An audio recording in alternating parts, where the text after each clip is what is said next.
Já começa o vlog no perrengue, gente. Olha lá. O carro deu um BO aqui, gente. Quando ele foi subir a subida, ele começou a fazer um barulho estranho. Minha sorte é que o marido da Paola é mecânico, entende tudo de carro. Então a gente... Gente, Mariana tava chorando. Por que você tava chorando, Mariana? Que eu vi uma coisa do carro. O que aconteceu com o carro? E você tava chorando? Por que você tava chorando? Porque eu caí no negócio. O carro estragou? Gente, isso aqui é uma coisa chamada...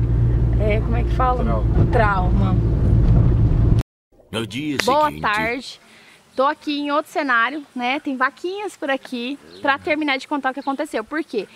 Depois daquele dia a gente teve que pegar a estrada e eu não consegui contar pra vocês porque que a Mariana tava chorando, porque que ela tá tão traumatizada com o carro.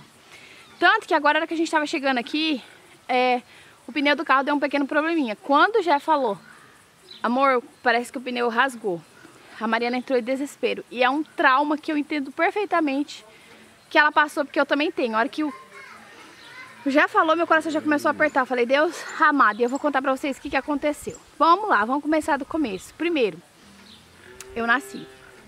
Tô zoando. Primeiro de tudo, gente, tava voltando da da viagem de Curitiba. E aí a gente decidiu que ia fazer o aniversário da Olivia, então tinha que chegar a tempo. Peguei o carro e ó, corri, só que nada exagerado. Teve uma hora que eu tava subindo a subida e o carro fez um barulho assim. E perdi o controle assim dos motores, não tinha mais controle no motor. Você acelerava e o carro não fazia nada. E aí quando eu percebi que estava acontecendo, não quis apavorar. Falei, vou falar pro Jefferson que o carro não tá pegando, mas eu vou falar a hora que eu descer a descida e poder colocar o carro no acostamento. Pois bem, coloquei o carro no acostamento e falei, amor, eu não sei o que aconteceu, o carro não quer pegar. Quando o Jefferson foi ver, a embreagem do carro não funcionava, ele não ligava. Enfim, o carro parou no meio do nada. E aí eu falei, o que a gente vai fazer? Daqui a pouco vai anoitecer, estou numa rodovia. Infelizmente, nesse dia eu não tive sorte. Por quê? Porque recentemente suspenderam o pedágio no Paraná. Então se você quer viajar para a minha cidade, quer me conhecer ou quer para ir para o Paraná, esse é o momento perfeito, porque o pedágio do Paraná é o pedágio mais caro do Brasil. Você não vai pagar menos de R$17, menos de R$20 nele. Então o que eu fiz? Eu poderia ter ligado pro pedágio, mas não paguei pedágio. E não paguei porque está suspenso o pedágio. Então a vantagem que eu achei que tinha tido de não ter pedágio, caiu por terra ali mesmo. E aí eu pensei, onde estaríamos nós? E eu tô pensando se eu conto ou não conto pra você a cidade, porque eu vou contar uns detalhes aqui, que talvez se você for da cidade você vai ficar ofendido. Então eu não vou falar o nome da cidade que a gente ficou. Mas enfim, eu percebi que eu tava a 5 km de uma cidade tal. Meu celular estava descarregando. O mal do século, né? Que quando a gente tinha tijolão isso não acontecia, né, gente? O celular do Jefferson tinha desligado total. Eu aproveitei as últimas torrinhas e falei, Deus, assim como o Senhor multiplicou o vinho. Foi o vinho? Não. Assim como o Senhor multiplicou os pães e peixes, multiplica a carga no meu celular para eu conseguir ligar para um guincho, para não ficar aqui no meio do nada com 3 crianças pequenas e o meu marido. E aí, gente, foi de Deus. Foi tão de Deus que o celular tava tipo com 5% e ele não desligou. E aí eu comecei a caçar torre no meio do mato, né? Literalmente, consegui uma torre, mandei mensagem, falei, moço, quanto que tá pro senhor guinchar o meu carro até a cidade? Ele falou, depende onde você tá, manda a localização. Aí eu mandei, ele falou, R$180. Eu falei, nossa, tá tão longe assim? Ele, 4 km. Eu falei, moço, R$180 pra você arrastar 4 km. Pois bem, moça, porque, né, e tal. Eu falei, tudo bem, não tem opção. Se ele falasse R$500, eu ia ter que pagar do mesmo jeito. Então, ele foi lá, arrastou, puxou a gente. Eu tava tão nervosa, gente, que eu nem gravei vlog. Podia ter gravado vlog, mas o que acontece? Quando eu tô muito triste, desesperançosa, desolada, eu esqueço que às vezes se eu gravasse eu ficava mais relaxada, né? Eu gosto de gravar. Mas enfim, eu não gravei vlog, eu queria chorar, porque eu tive que cancelar a festa da Olivia. Eu queria chorar porque eu tava ali no meio da rodovia. Eu queria chorar porque eu ia gastar um absurdo. Eu tinha acabado de arrumar o carro, tinha gastado R$2.000 e lá vinha mais uma bomba.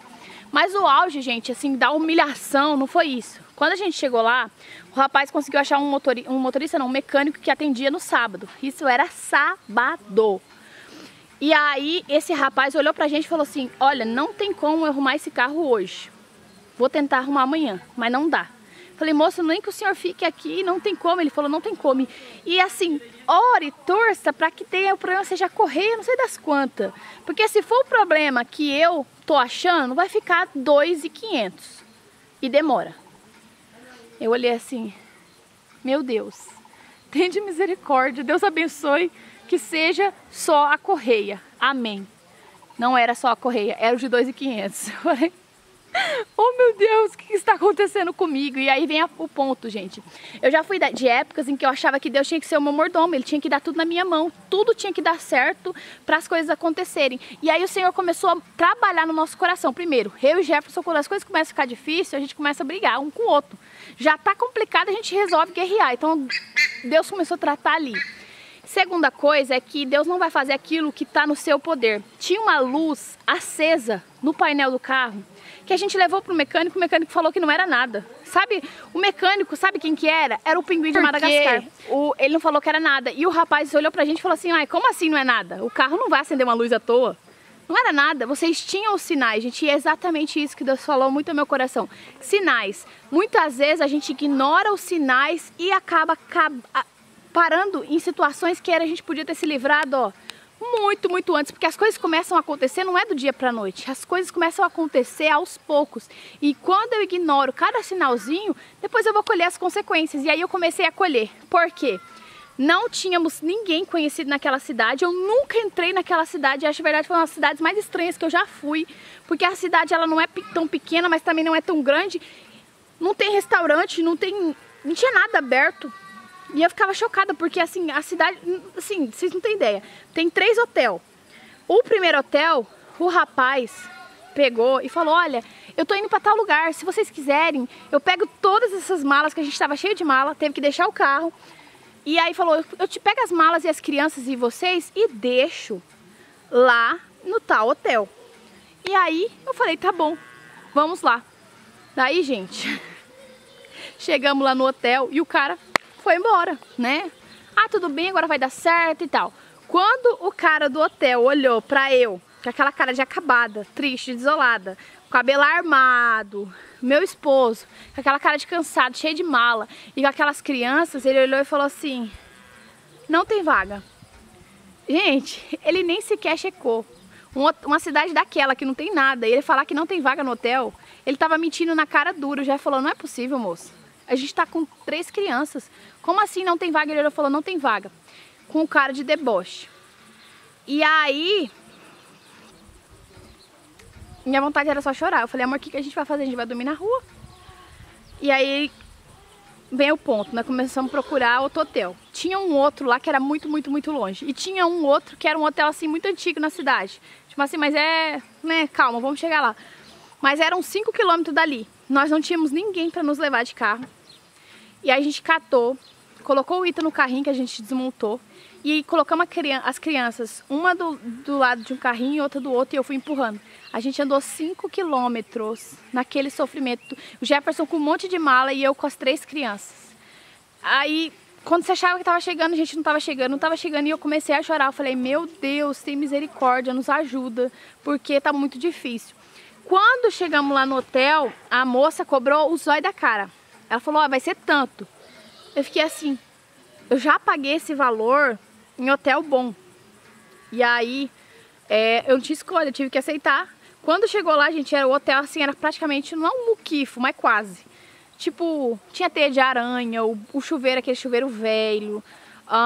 As camas, assim, parecia que eu não trocava a cama fazia tempo. E eu não gravei nada disso, gente, porque se eu gravasse, isso ia dar uma repercussão negativa no canal e a mulher ia ficar chateada. Então eu não quis chatear ela porque ela nos ajudou, né, nos vendendo o quarto de hotel. E no outro dia ela ainda nos ajudou porque ela olhou assim e falou, olha, tô com dó dessa família.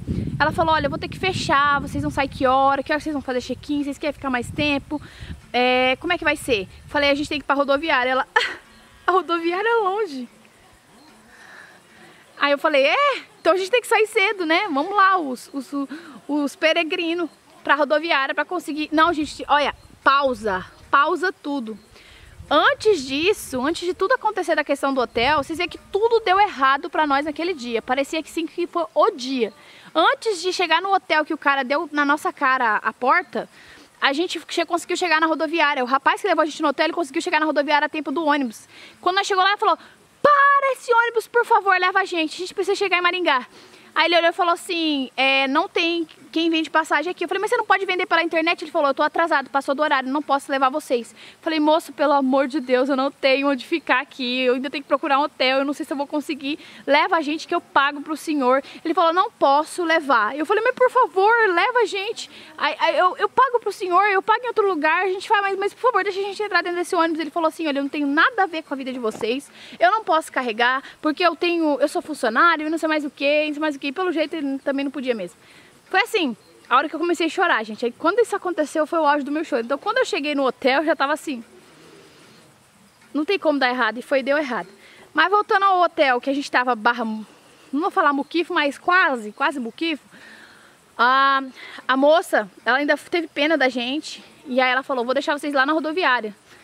Deixou a gente lá na rodoviária. Quando chegamos lá, fui ver o ônibus, a rodoviária estava fechada. Falei, moço, o que acontece aqui, rodoviária? Não, eles só chegam na hora do ônibus quando chegam. Às vezes eles nem vêm vender passagem. Eu falei, que? Ontem não deixaram eu entrar porque não tinha passagem, como eu vou comprar passagem? Aí ele falou, tenta comprar pela internet. Daí a gente foi atrás de um local ali perto da rodoviária que tivesse Wi-Fi, porque a torre de celular também não estava boa. E começamos a procurar passagem. Graças a Deus conseguimos a passagem. Porém, era muito mais tarde. Então a gente tinha que ficar 6 horas naquela rodoviária. E aí, gente, eu só queria chorar naquele momento. Eu tava assim, meu Deus. E aí, gente, o que aconteceu? A gente foi pra uma esquina. Aí nós colocou todas as malas ali, sentamos em cima das malas e as pessoas passavam ali, tipo assim, olhavam pra gente como se a gente fosse mendigo. E foi a primeira vez na vida que eu falei assim, amor, Deus quer nos ensinar alguma coisa com essa situação. Porque eu tenho dinheiro para pagar passagem, eu tenho dinheiro, mas não tenho ônibus agora. Eu tenho dinheiro para pagar um táxi, alguma coisa, mas eu não tenho aqui. Eu tenho condição de arrumar o carro e pagar o carro, graças a Deus, e eu não posso ter, tipo assim, naquele momento ali, gente, dinheiro não estava valendo nada. Não tinha um restaurante, não tinha nada. Eu falei, Deus, o que o Senhor quer falar comigo nesse lugar? E, gente, naquele momento, eu abri minha Bíblia, o Senhor me deu uma palavra do nascimento de Jesus. Que Maria teve que viajar grávida. Imagina, quando a gente está grávida, no final da gestação, a gente fica muito inchado, cansado. O corpo não responde bem.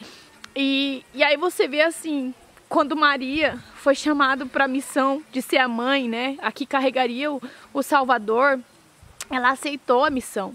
E quando se aceita a missão de um Deus, espera-se que essa mulher fosse mais privilegiada do que as outras, que ela iria parir essa criança num castelo, que ela iria ter os melhores enfermeiros, as melhores pessoas do lado dela. Quando ela assumiu essa responsabilidade, vai saber o que passou na cabeça dela. Mas o que a gente espera é que, porque ela tá gerando, né, tá carregando Jesus, o mundo tem que falar, tem que dar tudo certo na sua vida. Porque se não der tudo certo, você não tá fazendo a obra de Deus. E aí Deus começou a tocar meu coração e falar em cima dessa palavra, que foi exatamente o que aconteceu com Maria.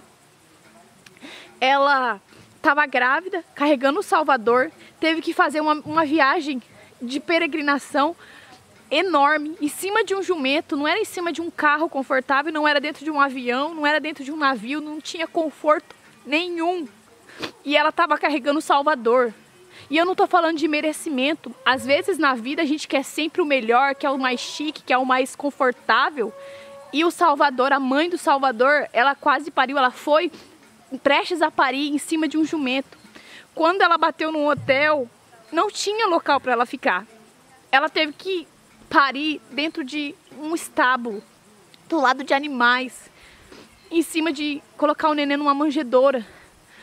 E ela poderia ter questionado Deus a todo momento, falar, Deus, o Senhor me deu a missão de carregar o Salvador, mas como assim eu passar por tudo isso? Não era para eu estar passando por tudo isso, mas você não vê na Bíblia registrado Maria reclamando de nada. Então foi quando Deus falou fortemente no meu coração, nem que você está reclamando. que você tá chorando? Por que você tá questionando? Por que você quer que tudo dê certo? Por que você quer ser filhinha favorita? Não é assim. E foi aí que, durante esse tempo, esse momento, eu comecei a orar para Deus. Falei, Deus, por mais difícil que esteja a situação, o quanto eu sou culpada dessa situação, eu não sei. Não quero ver isso. Eu quero que o Senhor tenha misericórdia e nos ajude a conseguir comprar comida. Porque não vendia comida. A gente, a cidade era assim, a cidade mais esquisita que eu já passei. E aí foi quando um cara de moto passou e parou e falou, vocês estão precisando de alguma coisa? E aí ele pegou, eu peguei e falei, o Jefferson falou, será que o senhor poderia buscar uma marmitex? Ele falou, não tem marmitex aqui, só tem do outro lado da rodovia. E ele falou, será que o senhor poderia buscar pra gente? E aí ele pegou e falou assim, olha, eu vou lá bater o dedo no meu trabalho e busco pra vocês. Aí o Jefferson foi e pagou pra ele e deu dinheiro e já falou assim, talvez ele nunca mais volte. Mas tudo bem, vamos confiar. E aí foi quando ele voltou, depois de 20 minutos, que ele falou que ia demorar mesmo, porque ele tinha que bater o dedo no trabalho dele. Ele voltou com 2 marmitas. Ele falou, olha, essa aqui é a marmita que você pediu pra comprar. E Deus tocou meu coração pra comprar mais essa. O Jefferson olhou assim e falou, nunca imaginei que eu ia precisar de uma ajuda dessa forma. E aí, gente, ele falou, olha, ele olhou pro Jefferson e falou, Deus te abençoe, varão. Foi Deus que me pediu pra vir aqui. Gente, eu desmanchei quando ele falou aquilo. Depois disso, eu fui pra rodoviária. A mulher dele voltou e falou, minha irmã, Deus tocou meu coração pra vir aqui te ajudar. Eu fiz suco, trouxe algumas coisas pra vocês. E o Senhor estava me incomodando lá em casa pra vir aqui. E ele falou, talvez você não me conheça, eu sou da CCB. E Deus tocou a minha vida e pediu pra vir aqui. E naquele momento eu senti o cuidado de Deus. Nos momentos assim mais difíceis, gente, mais difíceis, que ele mostra que ele continua sendo Deus, que ele continua trabalhando, que ele continua fazendo. Eu disse que eu ia separar um momento para contar essa história porque Deus falou muito comigo. E eu senti que chegou esse momento para compartilhar com vocês. E a mensagem que eu tenho para finalizar aqui é, eu não sei o problema que você está passando, se é uma enfermidade, se é uma doença, se é uma luta no casamento, se é uma luta com os filhos, com a família. Talvez nesse momento você esteja procurando culpado para tudo isso. Ah, por que eu, Deus? O que eu fiz? O que eu deixei de fazer? E Deus, na verdade, não quer que você procure culpados. Ele só quer que você simplesmente o adore. Adore mesmo em meio à luta. Independente do que te levou a essa situação, o Senhor Jesus pode tirar dela. Deus abençoe sua vida. Clica no gostei, se inscreve no canal, fiquem com Deus e até amanhã, se Deus quiser. Na perseguição, forte